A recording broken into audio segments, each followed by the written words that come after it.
Meu nome é Davi Narciso, eu sou estudante de teologia e nesse momento já concluímos esse comentário, né? Fizemos esse plano de leitura do Evangelho de Mateus.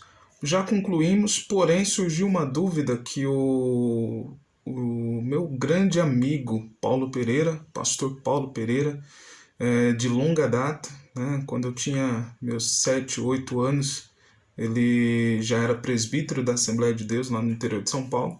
E por fim, as bases da minha caminhada cristã foi aprendendo a palavra junto com Paulo Pereira, um grande teólogo autodidata lá no interior e pastor lá no interior de São Paulo. Mas vamos lá.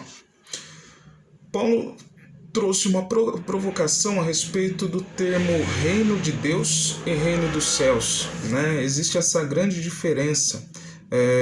O Evangelho de Mateus é o único texto que vai tratar de reino dos céus, enquanto os outros evangelhos sinóticos, o Evangelho de Marcos e o Evangelho de Lucas, vão trazer o termo reino de Deus, e o Evangelho joanino também vai trazer o termo reino de Deus. Mas por que isso acontece? Para a gente problematizar isso e entender essa questão é o que? O Evangelho de Mateus ele foi escrito na Galileia, né? Então esse texto está dentro ainda da região e ele é um texto construído pela comunidade de Mateus, que é uma comunidade na sua maioria por judeus cristãos, né? Inclusive a problemática do Evangelho de Mateus é uma discussão com os fariseus. Então esse problema que a comunidade de Mateus estava vivendo em relação aos fariseus, que naquele momento era uma religião oficial instituída pelo Império Romano, esse problema vai nortear toda a literatura mateana, né? E aí, quando Mateus está escrevendo exclusivamente para os judeus, o que acontece? Na escritura mateana, como que era orientado na sua maioria para o povo de Israel, para o povo judeu, eles não aceitavam que o nome de Deus fosse proferido por pessoas não judaias, não judias, né? Ou judeias.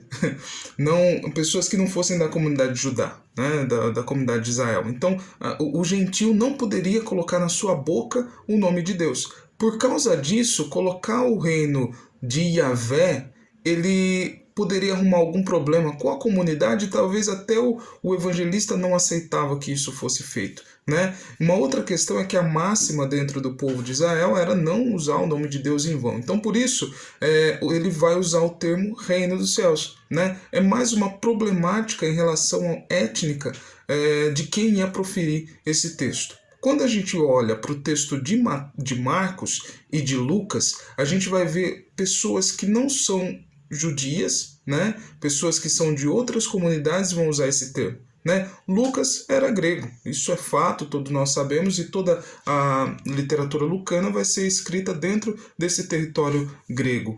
E Marcos, né, o João Marcos, que vai ser discípulo de Pedro, e ele que vai propagar a mensagem, João ele já estava fazendo todo um diálogo já com os gentios. Então a gente vê, inclusive, na problemática do início do texto do Evangelho de Mateus, a gente vai ver muito marcado por essa linhagem a partir de Abraão, né? Quando a gente vê o Evangelho de Marcos, a genealogia está pautada diretamente de Deus e Jesus Cristo sendo filho de Deus. Quando a gente vai ver na literatura lucana, a genealogia está a partir de Cristo e indo até Adão.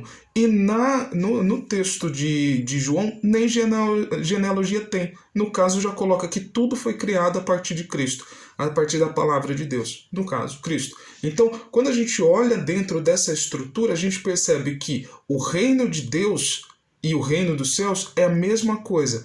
Porém, o termo ele não vai ser usado justamente no texto do Evangelho de Mateus, justamente pelo fato de não colocar esse nome circulando de forma comum e solta, né? O nome de Deus, o nome de Yahvé circulando de forma solta, e inclusive que os gentios não fossem proferir esse texto. Então, justamente por causa disso, né? A localização geográfica onde o texto foi escrito e a problemática de quem estava, na sua maioria, recebendo esse texto, vai provocar essa necessidade de usar o termo reino dos céus. No caso das outras literaturas, o texto já estava mais corrente. Uma outra coisa que aí, no caso do Evangelho de João, que tem que deixar bem claro, que o Evangelho de João vai ser construído também por essa comunidade de João, né? E esse texto vai ser escrito tardiamente, então ele vai ser escrito por volta de 90, 100 até 110 depois de Cristo. No caso do Evangelho de Mateus, por volta de 70, 80. Então, quando a gente está vendo essa construção da literatura joanina, o povo de Israel já tinha passado pela dispersão. Então, quando essa dispersão já está mais acirrada, o templo já estava destruído, não que nos outros evangelhos não estivesse, mas nesse texto especificamente ele já tinha até, inclusive, tido algumas influências dos essênios, que o texto vai ficar muito marcado por isso. Então, essa é a máxima. Por que Mateus está usando esse termo e os outros estão usando o outro termo? Justamente por onde está sendo construído e por quem ia receber esse texto.